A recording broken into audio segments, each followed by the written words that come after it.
coding. Sebelumnya minggu lalu kita udah belajar materi tentang apa? Siapa yang ingat? Iya, Restu?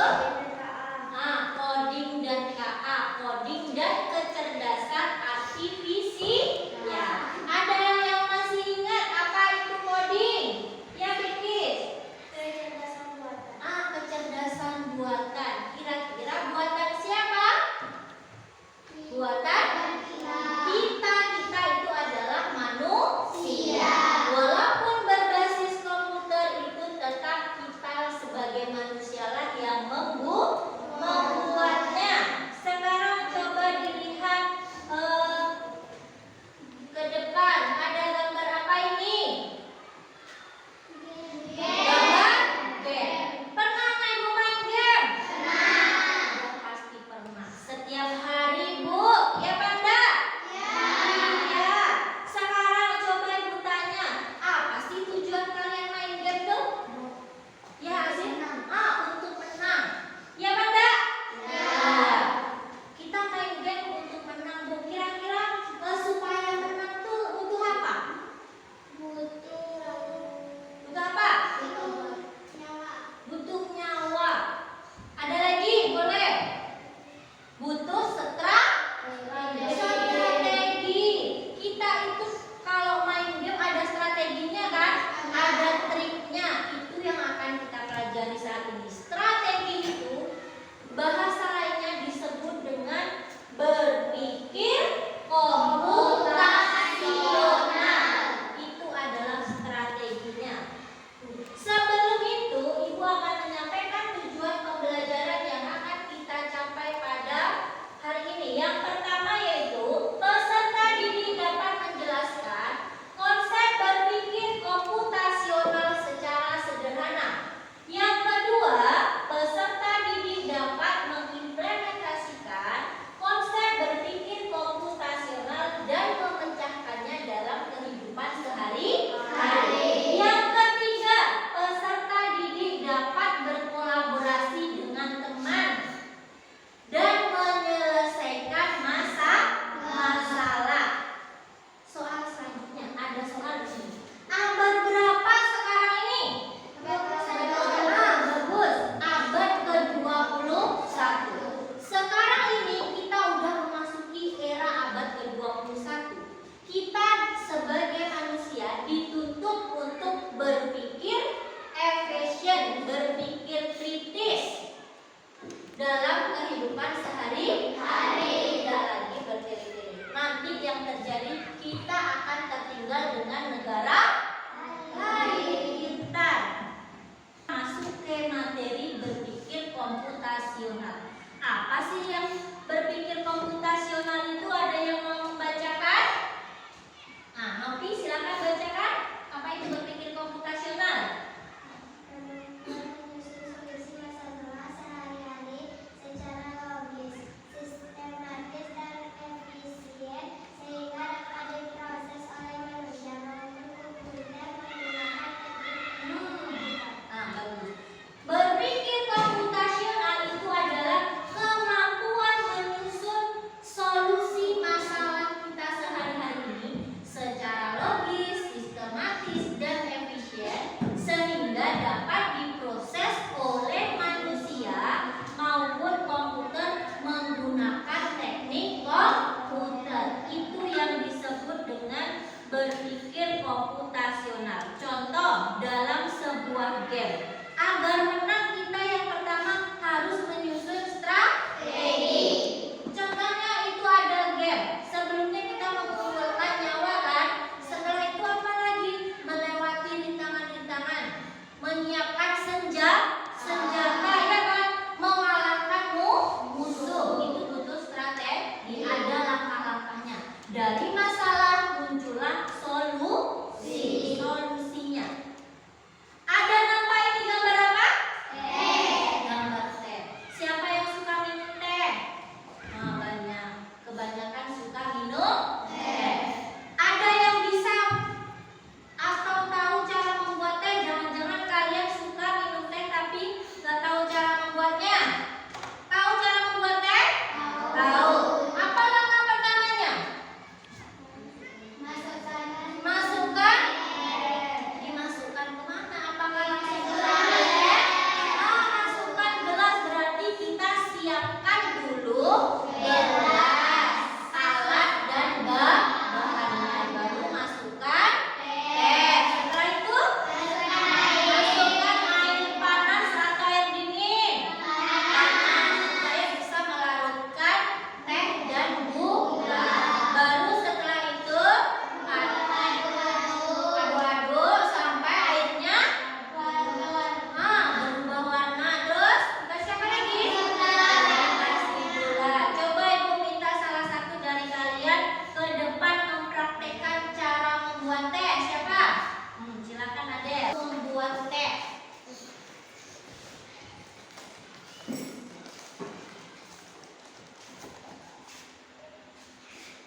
Dimasukkan gulanya.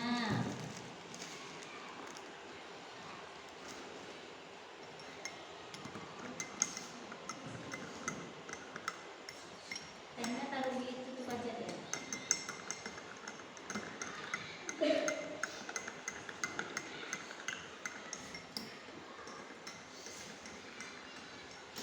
Udah jadi? Udah. Mau diminum? Enggak. Udah, silakan duduk deh. Ini apa? Teh. Tadi Napa sama Ade langkah-langkah membuat teh? Napa apa enggak? Napa. Coba kita lihat dari langkah-langkah yang ada buat tadi, apakah sama dengan yang punya ibu? Yang pertama, siapkan gelas dan cangkir. Yang kedua, masukkan teh. Ketiga, yang keempat, sesuai tingkat kekentalan yang diinginkan. Yang kelima, tambahkan gula secukupnya. Yang terakhir, teh siap disajikan. Kenapa di sini dikatakan sesuai tingkat kekentalan? Karena ada yang orang minum teh suka yang kental, ada juga yang suka bening kan. Nah, makanya sesuai dengan keinginan. Nah, itu tadi langkah-langkah membuat teh. Nah, dari langkah-langkah membuat teh itu udah dicoba. Ada 4 prinsip dalam berpikir komputasional. Salah satunya apa di sini? Coba baca sama-sama apa? Dekomposisi. Coba Azrin baca apa itu dekomposisi? Memecah masalah besar menjadi bagian-bagian kecil yang lebih mudah diselesaikan. Contoh dari prinsip yang pertama itu tadi membuat teh. Masalah besarnya apa? Masalah besarnya kita mau minum teh. Terus bagaimana cara membuatnya? Muncullah bagian-bagian yang kecil. Solusinya apa? Kita siapkan bahan, kita buat tehnya. Itu contoh dari prinsip yang pertama yang disebut dengan dekomposisi. Memecahkan masalah besar menjadi bagian-bagian kecil. Nah, selanjutnya ibu punya. Perhatikan deret angka yang ada di depan. Ada angka berapa? 2, 4, 6, 8. Sini harusnya angka berapa? 10. Bagus. Ini? 12. Kenapa anak ibu bisa menjawab 10 dan 12? Bagus, karena setiap maju 1 langkah ini ditambah 2. Biasanya kalian temukan di mana? Dalam mana? 2 nih. Angka-angka ini. Di pelajaran apa? Matematika. Kalau dalam BEM itu pengenalan pola itu diaplikasikan, misalnya ada game. Maju 2 langkah, ya kan? Belok kanan 2 langkah, itu adalah pola, dia berpola. Makanya sesuai dengan prinsip yang kedua yang itu disebut pengenalan pola. Apa itu pengenalan pola? Coba baca Alfi. Pada komputer, kesamaan pola sering digunakan untuk membuat program lebih efisien. Prinsip yang kedua itu disebut pengenalan pola. Dalam ilmu komputer ini dibuat tujuannya untuk programnya itu lebih efisien, lebih mudah, lebih sederhana. Prinsip yang pertama disebut bagus. Yang kedua pengenalan pola. Sekarang masuk yang ketiga. Di sini ibu punya kuis. Aku adalah raja hutan. Aku suka memakan daging. Semua hewan takut denganku. Siapakah aku? Singa. Kata kunci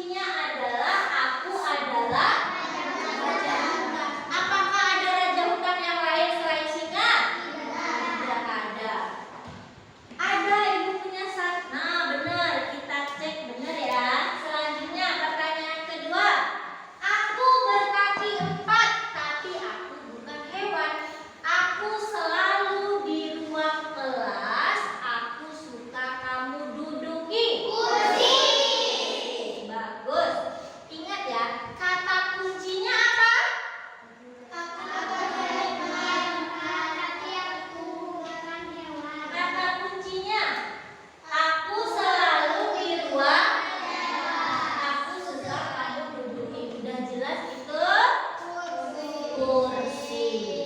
Dari dua contoh tebak-tebakan kuis tadi, itu adalah contoh dari prinsip berpikir komputasional yang ketiga, yaitu abstraksi. Apa itu abstraksi? Baca Restu. Menyaring informasi yang tidak relevan dan karena fokus pada informasi penting. Nah, dari dua contoh kuis tadi ada beberapa informasi pentingnya. Dari situ kita bisa langsung menebak apa jawaban yang ada pada kuis. Itu adalah prinsip yang ketiga disebut abstraksi. Bagus. Ibu punya game. Game ini sebenarnya itu tentang prinsip yang kedua tadi, pengenalan pola. Ibu punya game. Ketika ibu menyebutkan angka ganjil, kalian bilang boom. Nah, berarti udah ada yang tahu ya. Dan ketika ibu menyebutkan angka genap, kalian katakan aja angkanya itu. Bisa ibu mulai? Ingat ya, kalau angka ganjil bilang boom, kalau angka genap bilang angka itu. 1, 2, 3, 4, 5, 6, 7, 8, 9, 10, 11, 12, 11. Nah, kalau angka ganjil 5. Nah, 2. Nah, berarti paham ya. Itu tadi gamenya. Kita masuk ke udah berapa? Tadi prinsip berpikir komputasional. 3. Bagus. 1, 2, 3. Selanjutnya ini ibu punya apa ini ya? Langkah-langkah untuk membuat bunga. Ada berapa langkah di sini? 12. Langkah pertama, 2, 3, 4 sampai 12. Jika ibu menyuruh kalian membuat rumah, tapi ibu acak yang pertama itu adalah langkah yang nomor 7, yang kedua 5, setelah itu langkah yang ke-6. Apakah bisa terbentuk rumah? Tidak, karena tidak runtun. Tidak apa? Tidak sesuai langkah-langkah yang ada. Dari membuat langkah-langkah sebuah gambar ini adalah contoh prinsip yang keempat. Apa itu prinsip yang keempat? Berpikir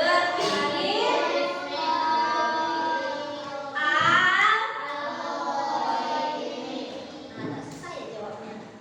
Berpikir algoritmik. Coba dibaca Zindan. Apa itu berpikir algoritmik? Menyusun langkah-langkah instruksi pada prosedur yang sistematis untuk menyelesaikan suatu masalah tertentu. Berpikir algoritmik itu adalah menyusun langkah-langkah instruksi atau prosedur yang sistematis untuk menyelesaikan suatu masalah tertentu.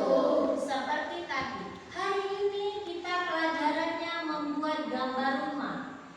Bu, saya bingung. Kalau gambar rumah tuh mulainya dari mana ya, Bu? Dari atap, dari gambar jalan, pintunya dulu atau jendelanya dulu, Bu? Nah, ibu memberikan contoh. Dimulai dari persegi. Makanya itu masuk ke prinsip yang keempat tadi, menyaring informasi yang tidak relevan.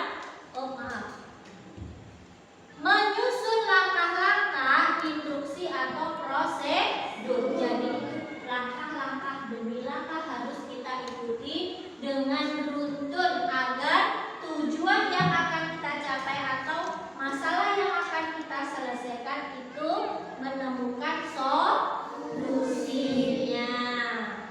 Itu tadi materi tentang berpikir komputasi. Gak ada suaranya. Materi tentang apa? Komputasional. Ada berapa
Yang pertama di komposisi, pengenalan pola abstraksi dan berpikir algoritmik. Sekarang Ibu minta kalian mengerjakan berdiskusi setiap kelompoknya. Buka aja nggak apa-apa itu. Kerjakan sama-sama ya.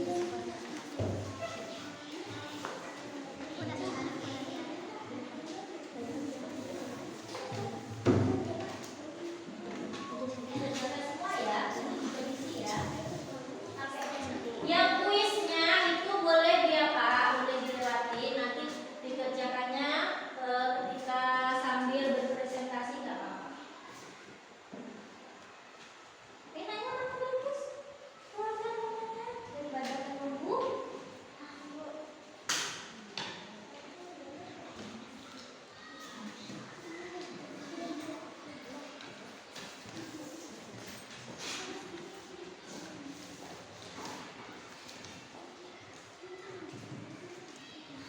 Baca keterangannya ya. Pandulah robot menuju ke sekolahan menggunakan kode blok. Ini jangan lupa dijawab ya. Ini diksi nomor 1. Di situ ada soalnya nomor 1 sampai 4. Silakan dibaca.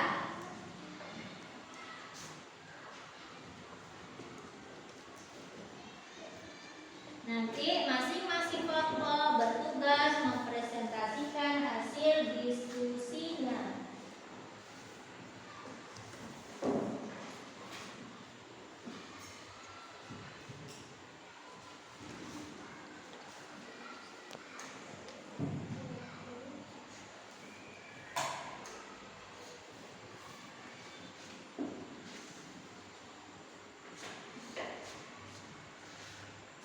Ada yang mau ditanyakan?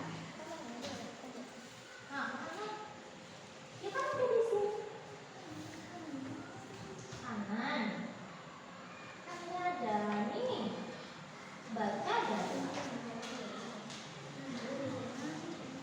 Tuh, kan ada keterangan di sini. Kanan lurus, kanan belok kanan, kanan belok kiri. Coba dikerjakan ya. Udah kelompok 4?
mencari kesamaan.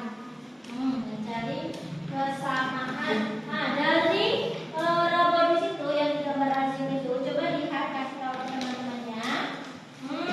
Itu area terlarang yang tidak boleh dilewati yang mana aja? Batu. Tunjuk. Apakah robotnya boleh berjalan ke sini? Tidak. Tidak. Kenapa nggak boleh? Karena ada lubang. Karena ada lubang. Jadi jalannya kemana, Azim? Ke Belok mana itu? belok kiri.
kiri. Ya. Maju. Belok kanan. Belok kiri. Maju. Belok kiri. Maju lagi. Berapa? Maju 2. Maju 2 langkah. Lagi lagi. Nah, tepuk tangan. Ya, kelompok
Satu lagi kan dua instruksinya juga. Satu lagi.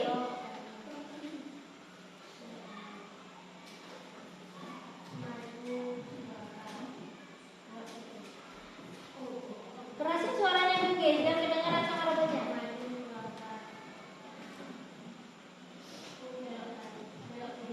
Maju dulu.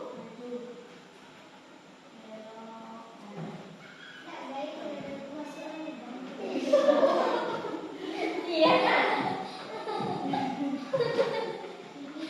Belok kiri. Belok kiri sudah. Apa? Maju satu langkah. Kerasin suaranya dulu guys. Belok kiri. Belok kiri. Maju 2 langkah. Nah, berhasil. Tepuk tangan untuk kelompok satu. Tepuk tangan dulu untuk kelompok 1.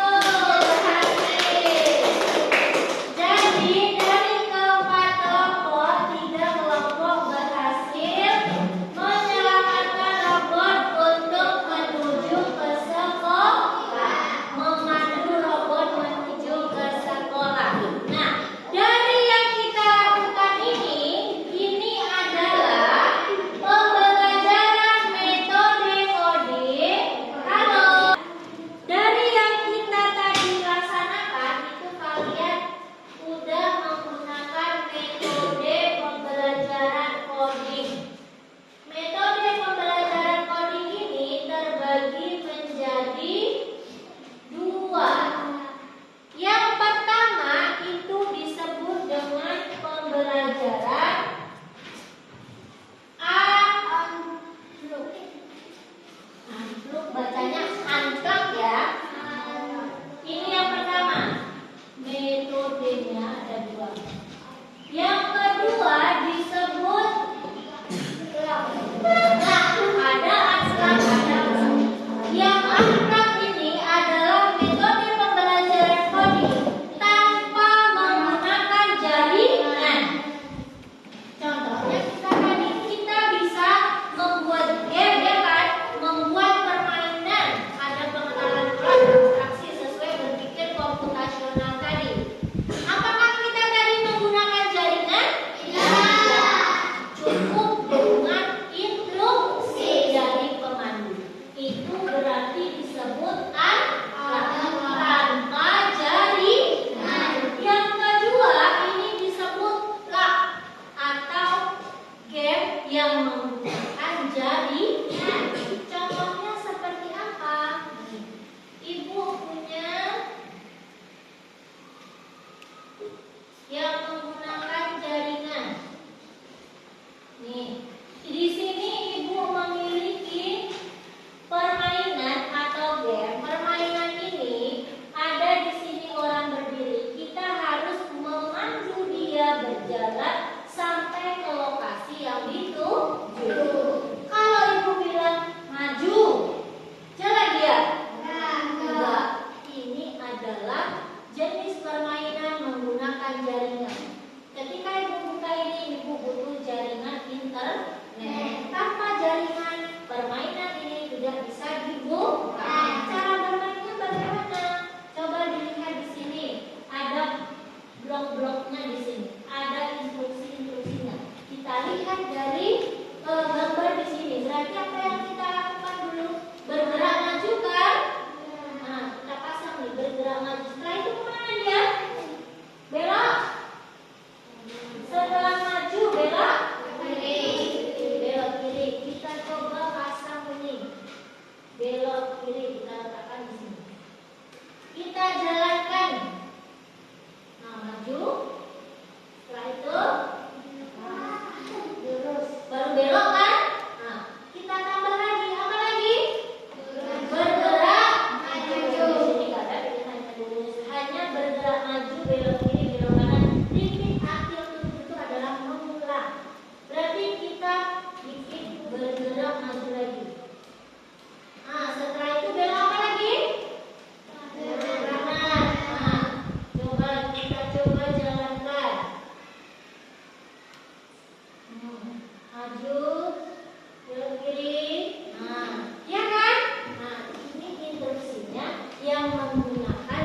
jaringan. Disebut apa tadi?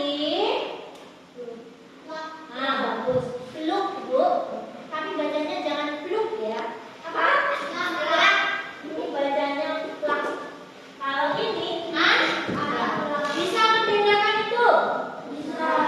Jadi kalau kalian buat di rumah main game yang ada di HP, harus punya internet. Kalau nggak punya jaringan nggak bisa main, berarti itu jenisnya plak.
cari di atas sini.